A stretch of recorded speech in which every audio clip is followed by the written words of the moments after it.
class. Beta, today's our topic is in history, chapter 6, early states. अब से पहले आपने द वैदिक एज पढ़ा, उसमें आपने वेदास के बारे में पढ़ा था कि हमारे 4 वेदास हैं और किस वेदा में क्या कहा गया था, उस सब बारे में हमने डिटेल पढ़ी. अब जो हमारा चैप्टर है अर्ली स्टेट्स, इसमें हम पढ़ेंगे about the janapadas and mahajanapadas. Janapadas mahajanapadas क्या होते थे, ठीक है. अबाउट द एडमिनिस्ट्रेशन, वहाँ का प्रशासन व्यवस्था कैसी थी. What is the Republic and what is the monarchy and there differences. Republic और मोनार्की में क्या डिफरेंसेस हैं, वो सभी हम इस चैप्टर में पढ़ेंगे. देखिए, between 600 BCE and 400 BCE great changes were observed in the social, economical and political life of the people in the Indian subcontinent. Several large kingdoms came up. Let us take a closer look at the emergence of the Janpadas and Mahajanpadas.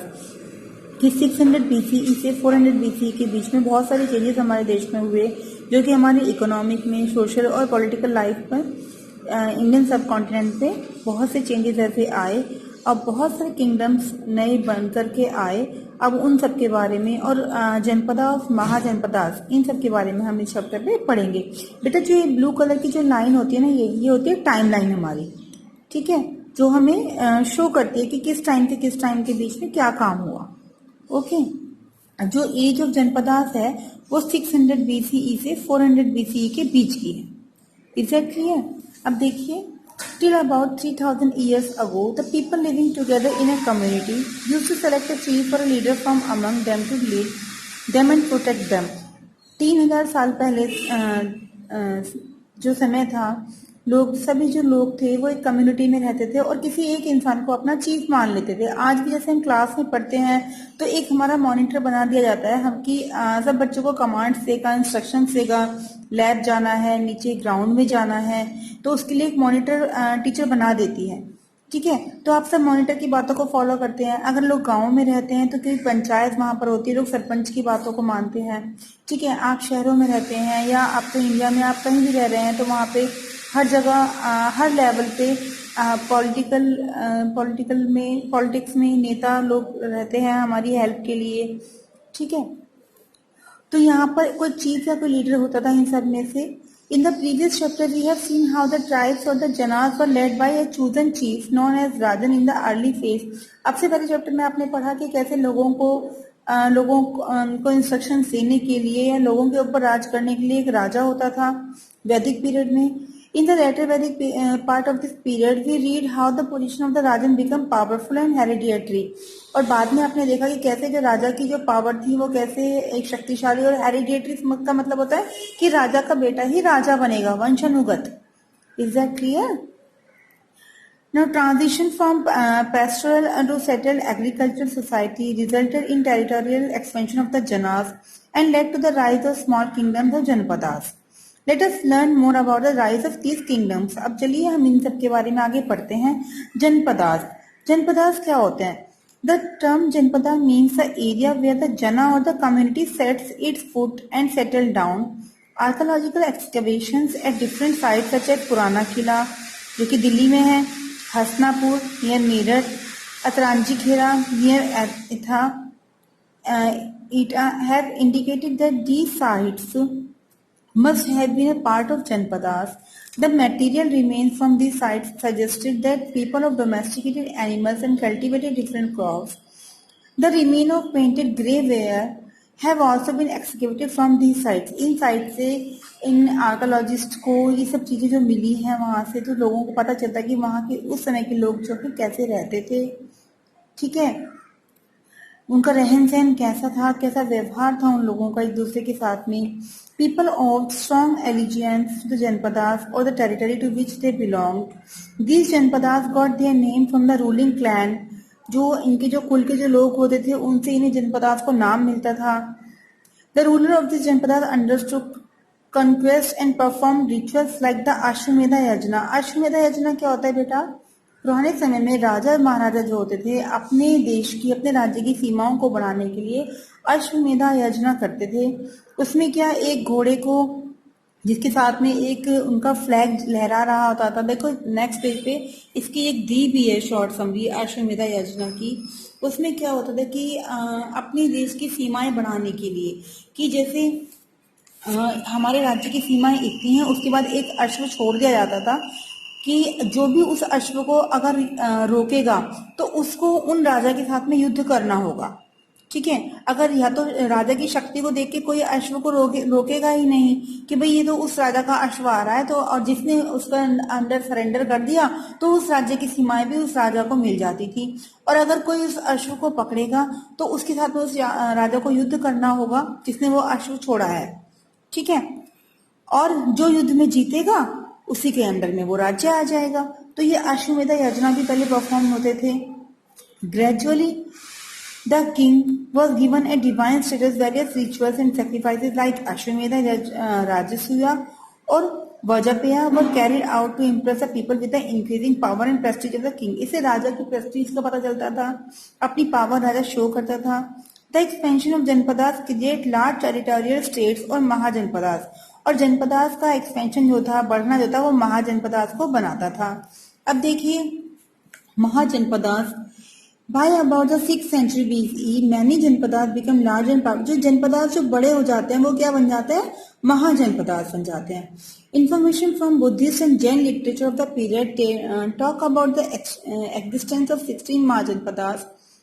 कितने थे जनपदास, महाजनपदास 16। ठीक है बेटा, ये आगे तक भी आपको याद करना ही होगा कि हमारे 16 महाजनपदास थे। Between 600 BCE and 400 BCE they were Kashi, कोसाला। ये मैप पर भी हैं, ये कोई नेम्स ऐसे नहीं दिए हुए। ठीक है, ये जो 16 महाजनपदास हैं ये मैप पर भी शो किए हुए हैं। काशी, कोसाला, अंग, मगधा, वजी और वृजी, माला, चेदी और चेती, वामसा, वत्सा, कुरु, पांचाला, मच्छा और मत्स्य, सुरसेना, असाका और अशामका, अवंती, गांधारा और कंबोजा। मोस्टली जो महाजनपदास से हेड सेंटर ऑफ पावर और capital city, these were at times fortified with wooden. Fortified का मतलब पता है क्या होता है, पहले के जो राजा महाराजा होते थे अपने किलों को, जितना उनका एरिया होता था उसको उसका किलाबंदी करवाते थे। मतलब बाहर के जो सैनिक हैं या बाहर कोई शत्रु है तो वो उनके राज्य पे आक्रमण ना कर पाए, तो अपने एरिया को घेराबंदी कर लेना उसकी। ठीक है, और किससे करवाते थे घेराबंदी, बड़े बड़े पत्थरों से, लकड़ी के सामान से, विद वुडन, स्टोन और bricks walls to offset any danger of an outside attack.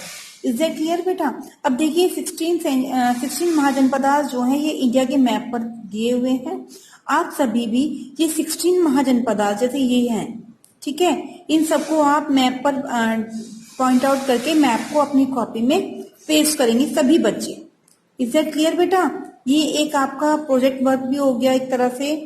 Map इस बुक के पीछे भी दिए हुए हैं, अगर आप बाहर स्टेशनरी से नहीं ला सकते तो आप मैप जो है बुक के पीछे से ले लीजिए, और ये 16 महाजनपदास आप उस पर लिखेंगे और अपनी कॉपी में पेस्ट करेंगे। ये इज दैट क्लियर बेटा।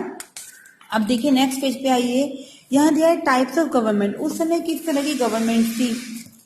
The mahajanapadas were either republic called jana और संघा, गना और संघा, और monarchy. The republics consisted of either a single tribe such as Shakya, Koliyas and Mallas, और a confederacy of tribes such as the Vajis and Yadavas. A monarchy had the hereditary rule of king. For example, Kosala and Magda were monarchies. अब कुछ उसमें Republic था, कुछ monarchy था। Monarchy में तो सारा हेरिडेटरी सिस्टम ही होता है, ठीक है, कि राजा का बच्चा ही जो है राजा बनेगा, और रिपब्लिक में ऐसा कुछ नहीं था। अब देखिए difference between republic and monarchy. Republic और मोनार्की में डिफरेंस क्या है। Republic function under the leadership of oligarchic assemblies and not of an individual as was the case with the monarchies. ठीक है, इसमें कोई मोनार्की से कोई रिलेशन नहीं होता था इसमें। इन ए मोनार्की में क्या होता था, the king was the sole recipient of revenue from the peasant. Monarchy में राजा जो था अपने किसानों से रिवेन्यू लेता था उसकी उपज का। But in the republic the revenue was claimed by every tribal oligarch known as raja, Every monarchy had a regular professional standing army. In a republic, each raja was free to maintain his own army under his सेनापति. ठीक है बेटा. अब देखिए administration in mahajanapadas का जो प्रशासन व्यवस्था जो थी वो कैसी थी. The king begin collecting tax. अब देखो राजा को टैक्स कहाँ से मिलेगा? किसानों से, जमींदारों से. ठीक है, तभी तो राजा वो उस टैक्स को अपने सैनिकों पे खर्च कर पाएगा. The king begin collecting taxes in order to maintain the army, to carry on the administration, to build forts, किले बनवाने के लिए. It was necessary to carry on public welfare work like making roads, wells and canals. जैसे आज आप लोग toll tax देते हैं या बहुत सारे ऐसे टैक्सेस आप पे करते हैं, किस लिए होते हैं? वो हमारे फायदे के लिए गवर्नमेंट हमसे लेती है, तो हमें ही तो सर्विसेज भी गवर्नमेंट दे रही है उसके बदले में. तो ऐसे ही राजा तब करते थे. राजा किसानों से टैक्सेस ले रहे हैं तो किसके लिए? आर्मी मेंटेन करने के लिए, रोड्स बनवाने के लिए, फोर्ट्स बनवाने के लिए, public welfare works like making road, wells and canals and rest house etcetera. Taxes were collected both in cash and in kind.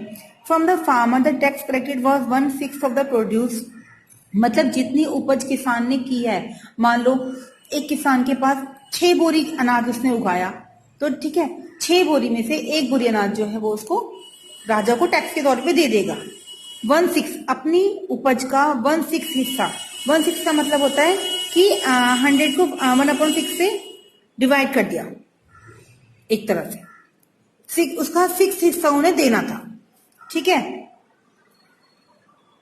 Tax collection became possible because of the increase agriculture production. The use of iron plough shares enables the farmer to dig up the clay soil so that more type of grain could be produced on large scale. कई तरह का अनाज जो था बड़ी scale पर उगाया जा सकता था. The craftsman give taxes in kind. Craftsman भी कई तरह के टैक्सेस देते थे, जैसे उन्होंने कुछ सामान बना करके दिया राजा को. That is they had to render services to the state free of cost. Similarly the herders and herders कौन होते हैं? जो पशु चराते हैं लोग. एंड हंटर गैदर्स होते हैं जो कि शिकार करते हैं और सामान इधर उधर से इकट्ठा करके अपना गुजारा चलाते थे. Also paid the king in kind. The taxes were probably deposited with an officer called Sangritari. This period also saw a growth in trade and commerce, resulting in growth of towns. The rulers of the Mahajanpadas maintained a big standing army to protect this large territory. जो वहाँ के जो rulers होते थे महाजनपदास के, उन्हें एक बड़ी सेना रखनी पड़ती थी अपने राज्य की सुरक्षा के लिए. ठीक है बेटा. अब देखिए society. Towards the end of the Vedic period, the society was divided into 4 varna. Society हमारी 4 वर्णा में 4 भागों में डिवाइड हो गई थी. वो 4 भाग कौन से हैं? ब्राह्मण, क्षत्रिय, वैश्य और शूद्रा. ब्राह्मण कौन होते थे? जो लोग पूजा पाठ में हर समय बिजी रहते थे, वो ब्राह्मण में आते थे. क्षत्रिय जो राजा जो होते थे वो क्षत्रिय. वैश्य जो लोग जमींदार हैं या क्राफ्ट्समैन है, ये सब वैश्य होते थे. जो राजा के यहाँ काम कर रहे होते थे वो वैश्य में आते थे. एंड शूद्रास बेटा जो लोग साफ सफाई की व्यवस्था कर रहे हैं और सफाई कर रहे हैं वो लोग शूद्रास में आते थे. This system of social division prevailed in the janapadas and mahajanapadas in a more rigid form. The Brahman मतलब ब्राह्मण जो थे वो सबसे ऊपर थे, टॉप पर थे वर्ण सिस्टम में. ठीक है. वो वेदास को स्टडी करते थे, रिचुअल्स परफॉर्म करवाते थे, सैक्रिफाइसेस करवाते थे, हवन करवाते थे लोगों के यहाँ. क्षत्रिय उसके बाद आते थे राजा. ठीक है. जो राजा जो है अपने लोगों को बचाने के लिए, रक्षा के लिए शत्रु से लड़ाई करते थे. और उसके बाद आते थे वैश्यास जो कि थर्ड वर्ण सिस्टम था. उस वैश्यास में होते थे फार्मर, हर्डर्स और ट्रेडर्स. ठीक है. और लास्ट एंड में आते थे वर्ण सिस्टम. इन द वर्ण सिस्टम और द शूद्रास. शूद्रास होते थे जो कि इनको सैक्रिफाइसेस में परफॉर्म करने के लिए बुलाया भी नहीं जाता था. ठीक है. This period saw the development of a complex caste system. इस पीरियड में एक कास्ट जाति प्रथा का भी ज्यादा बोलबाला था और जो जिस कुल में पैदा हुआ उसकी वही जाति मानी जाती थी. However, time and again people have reacted strongly against the rigidity of society. It also led to the rise of new religions like Buddhism and Jainism. और इसी के साथ साथ 2 नए धर्म बुद्धिज्म और जैनिज्म का भी उदय हुआ. ठीक है, आई होप आप सभी को चैप्टर मेरा समझ में आया होगा। आप सब इसको ध्यान से रीड करना, ओके। और वीडियो को देखने के बाद इसको सब्सक्राइब भी करना और बेल आइकन को भी प्रेस करना। Thank you.